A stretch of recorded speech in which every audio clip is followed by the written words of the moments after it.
Disclaimer, ये video सिर्फ rationalist, free thinkers या जो सच्चाई को सुनने की क्षमता रखते हैं उनके लिए है। यदि आप एक अंधभक्त हैं और आप में सच्चाई को सुनने की क्षमता नहीं है तो वीडियो को यहीं पर स्किप कर दें, क्योंकि इस वीडियो में जो सच्चाई हम आपको दिखाने वाले हैं उससे भक्तों के कान के पर्दे भी फट सकते हैं। तो नमस्कार दोस्तों, आज के इस वीडियो में हम आपको सबूतों के साथ ही दिखाने वाले हैं कि भक्ति कैसे इंसान को मूर्ख और तर्कहीन बनाती है, और इसी का फ़ायदा उठाकर कुछ परजीवी लोग पूरे भारत में अराजकता फैलाए हुए हैं। जहां भक्ति होती है वहां तर्क के लिए कोई जगह नहीं होती। यदि कोई भक्तों से कहे कि मूत पियो या गोबर खाओ तो वो बिना किसी सवाल जवाब के मूत भी पी लेंगे और गोबर भी खा लेंगे। ऐसा ही कुछ हाल हिंदू धर्म ग्रंथों में देखने को मिलता है, और कुछ धार्मिक ग्रंथों में तो अश्लीलता की सारी हदें पार कर दी गई हैं, और भक्त हैं कि उस काल्पनिक अश्लील किरदार को अपना भगवान मानते हैं। मेरी तो समझ से बाहर है, आखिर भक्त ऐसे काल्पनिक किरदार को कौन सी अश्लील शिक्षा के लिए उसे अंधाधुंध फॉलो कर रहे हैं। चलिए मैं आपको लेकर चलता हूँ ब्रह्म वैवर्त पुराण द्वितीय खंड पर। इसके संपादक हैं वेद मूर्ति तपोनिष्ठ पंडित श्री राम शर्मा आचार्य। चारों वेद, 108 उपनिषद, 6 दर्शन, 20 स्मृतियाँ और 18 पुराणों के प्रसिद्ध भाष्यकार। तो अब भक्तों को बिल्कुल भी डाउट नहीं होना चाहिए, और भक्त चाहें तो खुद भी इसे इंटरनेट से डाउनलोड करके पढ़ सकते हैं। ये इंटरनेट पर अवेलेबल है, आप चाहें तो जाकर पढ़ सकते हो। चलिए मैं आपको लेकर चलता हूँ इसके चैप्टर नंबर 73 पर। तो हम आ चुके हैं चैप्टर 73 पेज नंबर 187 पर। इस चैप्टर के श्लोक 35 to 42 तक का हिंदी अनुवाद मैं आपको सुनाता हूँ। श्री राधिका ने कहा, हे सुशीले, हे शशिकीले, हे चंद्रमुखी, हे माधवी, हे कदम्बमाले, हे कुंती, हे यमुने, हे गौरी, हे स्वयंप्रभे, हे कालिके, हे कमले, हे दुर्गे, हे सरस्वती, हे भारती, हे अपूर्णे, हे रति, हे गंगे, हे अंबिके, हे सती, हे सुंदरी, हे कृष्णप्रिय, हे मधुमती, हे चंपे, हे चंदन नंदिनी, तुम सब उठकर खड़ी हो जाओ और इस वल्लभ को बांधकर ले आओ। श्री राधा की आज्ञा से सब गोपियां शीघ्र जल से क्रोध में आकर निकल आईं और पानी से अपनी योनि को ढककर चल दी थीं।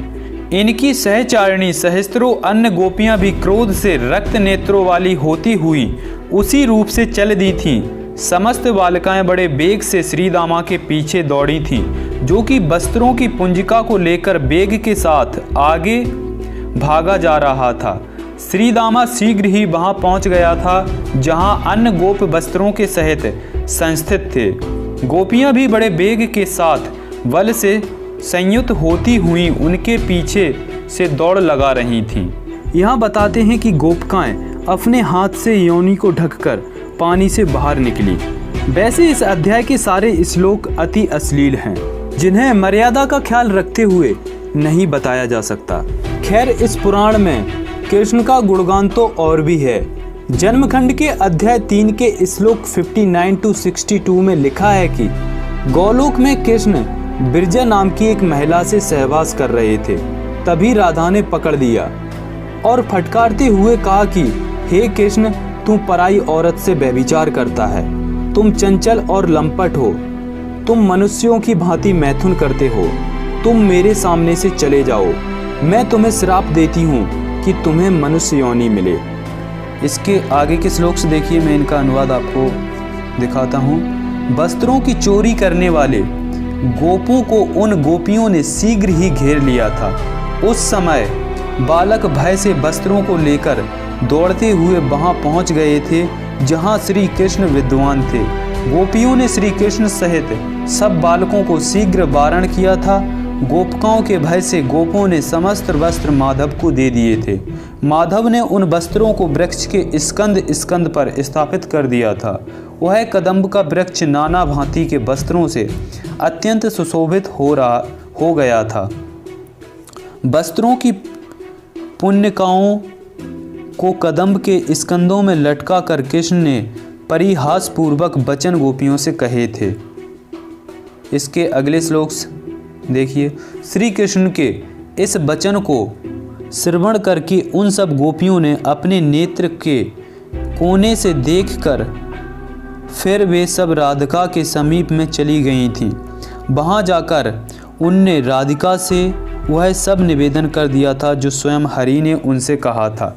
यह श्रवण कर राधा हंस गई थी और काम से पीड़ित हो गई थी। उन गोपियों के वचन को सुनकर राधा का संपूर्ण शरीरंग पुलकायमान हो गया था। वह लज्जा से स्मित युक्त होती हुई सती हरि के उस स्थान पर नहीं गई थी। फिर राधा ने उस यमुना के जल में ही बैठकर योग का आसन जमा कर श्री कृष्ण चरण कमलों का ध्यान किया था, जो कि ब्रह्मसान धर्मों के वंदनीय और परम इपिसित थे। राधा श्री कृष्ण के चरण कमलों को बार बार स्मरण करके नेत्रों में आंसू भर लाईं। उस समय राधा ने भावातिरेक युक्त होकर प्राणेश का स्तवन किया था। तो ये सब पढ़कर आप लोगों को क्या लगता है? अगर आज के टाइम में कोई ऐसा करे कि लड़कियों को नहाते हुए देखे या उनके कपड़े चुराए, तो क्या आज भक्त उसको भगवान मान लेंगे? मुझे नहीं लगता कि आज भक्त उसको भगवान मानेंगे, बल्कि उसे मारेंगे, पीटेंगे और जेल में डाल देंगे। लेकिन फिर ऐसा क्या हुआ कि इन काल्पनिक किरदारों को उस समय के लोगों ने ऐसे एक्सेप्ट कर लिया और इनको भगवान मानकर पूजने लगे? भक्त आप भी थोड़ा सोचें और समझें और इस तरीके की पोप लीलाओं से थोड़ा बहुत बाहर निकलने की कोशिश करें। चलिए मैं आपको आगे भी लेकर चलता हूँ चैप्टर नंबर 74 पर। तो अब हम आ चुके हैं चैप्टर 74 पेज नंबर 200 पर। तो चलिए मैं आपको चैप्टर 74 के 62 टू 68 श्लोक का हिंदी अनुवाद आपको सुनाते हैं। राधा के सुंदर स्वरूप को देखकर कृष्ण उसके कटाक्ष रूपी कामदेव के बाणों से विद्ध होकर क्रीड़ा के रस से उन्मुख होते हुए मूर्छा को प्राप्त हो गए, किंतु वह भूतल पर नहीं गिरे और हरि स्थाणु के समान वहीं पर स्थित रहे। उस समय उनकी मुरली और उज्ज्वल क्रीड़ा का कमल हाथ से गिर गए। दूसरा पीताम्बर जो उनके शरीर के ऊपर था वह और मयूर का पिच्छ भी नीचे गिर गया। एक ही क्षण में कृष्ण ने चेतना को प्राप्त किया था और फिर वह परम हर्ष के साथ राधा के पास गए। श्री कृष्ण ने राधा को अपने वक्ष स्थल से लगाकर उसका प्रेम के साथ चुंबन किया। श्री कृष्ण के अंग के स्पर्श मात्र से ही सती राधा को चेतना प्राप्त हो गई और उसने भी अपने प्राणों से भी अधिक प्रिय प्राणों के नाथ का भली भांति आलिंगन करके चुंबन किया। हे मुने, उस समय कृष्ण ने राधा के और राधा ने कृष्ण के मन को हरण कर लिया। रसिक चूड़ामणि श्री कृष्ण फिर राधा के साथ रति मंदिर चले गए। वह रति मंदिर रत्नों के प्रदीपों से युक्त था और उसमें रत्नों के दर्पण लगे हुए थे। वहाँ सुंदर चंपक पुष्पों की सैया लगी हुई थी जिसमें चंदन की चर्चना हो रही थी। वह रति मंदिर कपूर से युक्त तांबूल आदि अनेक भोग के योग्य द्रव्यों से समन्वित था। वहाँ पर श्री कृष्ण राधा के साथ बहुत ही हर्ष से संयुक्त होकर निवसित हो गए थे। तो इन अश्लील पुराणों को देखकर आप लोग फिर भी इन काल्पनिक किरदारों के चक्कर में क्यों पड़े हुए हो? मेरी तो ये समझ से बाहर है। चलिए मैं इससे भी अश्लील चीज़ आपको दिखाता हूँ और लेकर चलता हूँ चैप्टर 78 पर। तो अब हम आ चुके हैं पेज नंबर 220 पर और ये चैप्टर नंबर 78 के श्लोक 17 टू 20 तक हैं। इसका हिंदी अनुवाद है। एक नग्न नारी जिसके माथे के केस एकदम खुले हुए थे, घर घर में नृत्य करती हुई भ्रमण कर रही थी। मैंने देखा कि उसकी आकृति अत्यंत विकृत थी और मुस्कुरा रही थी।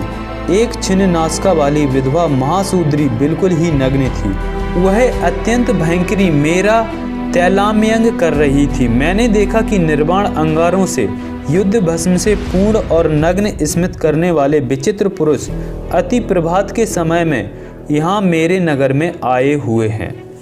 तो अब यहाँ देखने की बात यह है कि कंस को सपने में महाशूद्री ही क्यों नग्न दिखी?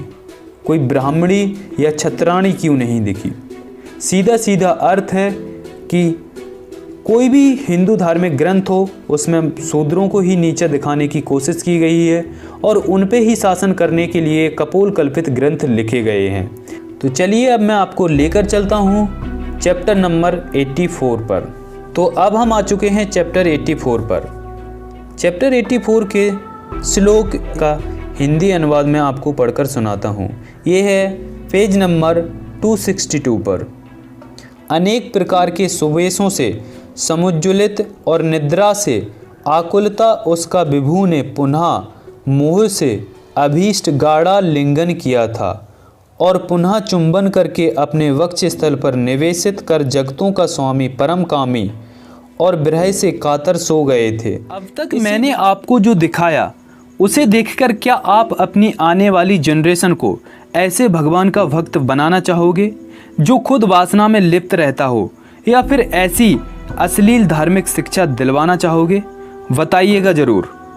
मेरी इतनी मेहनत और मशक्क़त के बाद मैंने आपको जो सच्चाई दिखाई उसे देखने के बाद भी अगर आप ऐसे भगवानों में भरोसा रखते हैं और उनसे खुद की भलाई की कुछ कामना रखते हैं तो यकीन मानिए आप अंधभक्ति में इन काल्पनिक किरदारों के चक्कर में ब्राह्मणवाद के गुलाम हो।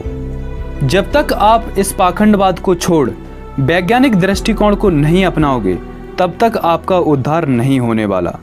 आज के इस वीडियो में बस इतना ही। तो वीडियो को कर दीजिए लाइक और पहुंचा दीजिए हर अंधभक्त तक, शायद उसकी आंखें खुल जाएं। और अभी तक चैनल को सब्सक्राइब नहीं किया है तो चैनल को सब्सक्राइब कर लीजिए और साथ ही बेल आइकन को भी दबा लीजिए। धन्यवाद।